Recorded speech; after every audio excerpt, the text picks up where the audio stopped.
Hi, my name is Edgar Manriquez. I am a rising senior at Montclair University. I'm a chemistry major and a math minor, and I'd like to talk to you guys about the work I've been doing for the past summer. So the topic is 3D printed hydrodynamic electrochemical devices for homeostasis monitoring.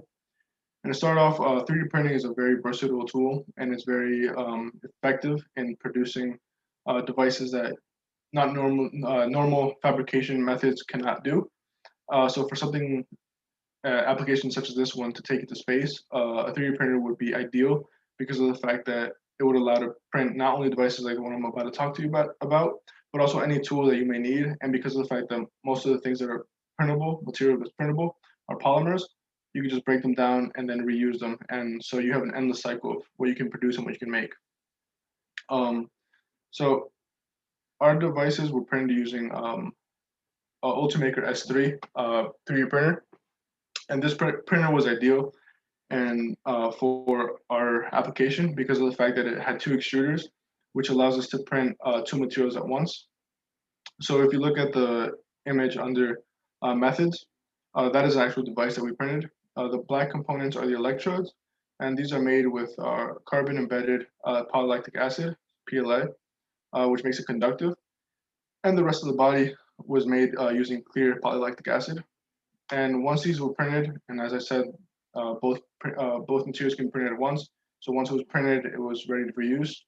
Once this was done, we would then plate them with a platinum catalyst in order to expedite the reaction of hydrogen evolution and oxygen evolution. And then we would evaluate this using 0.5 sulfuric acid, 0.5 molar sulfuric acid. So once we established the shape of the electrolyzer, which was a Y shape, and we took that as a control. And also we made a control variable out of the electrode length. We made it 5 millimeters, and the overall channel length, which we made 25 millimeters.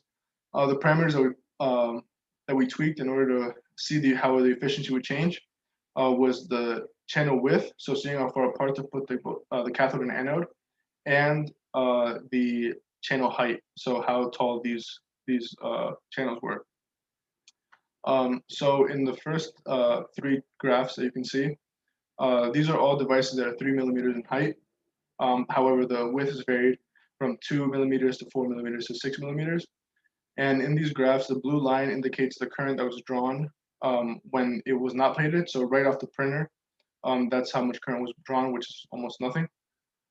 Then after the platinum catalyst was plated onto these electrodes, that is shown by the orange line. And so as you can see, it would draw a lot more current, so a lot more activity was happening once they were plated.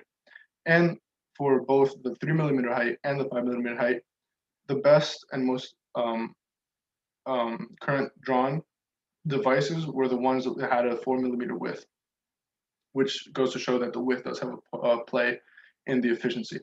So once we were able to get them to work and produce bubbles, what we did was we got tubing from both outlets. One of them would ideally be producing oxygen and the other one hydrogen.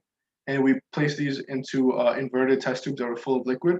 So as gas was being produced on either side, it would displace the water in the test tubes, and you would be able to see how much of each you were collecting.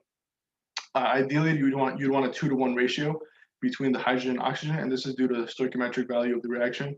You'd want twice as much hydrogen as oxygen. Further collection was not able to be made of these gases and then quantified because we were having a lot of problems with crossover.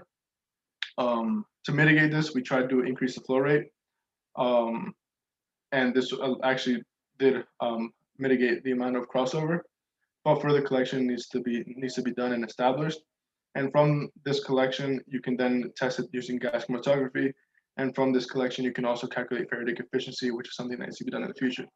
But from this summer, we were able to conclude that you can have hydrogen and oxygen produced using a 3D printed device.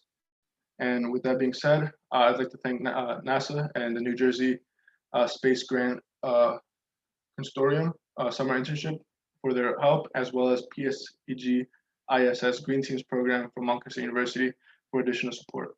And thank you so much.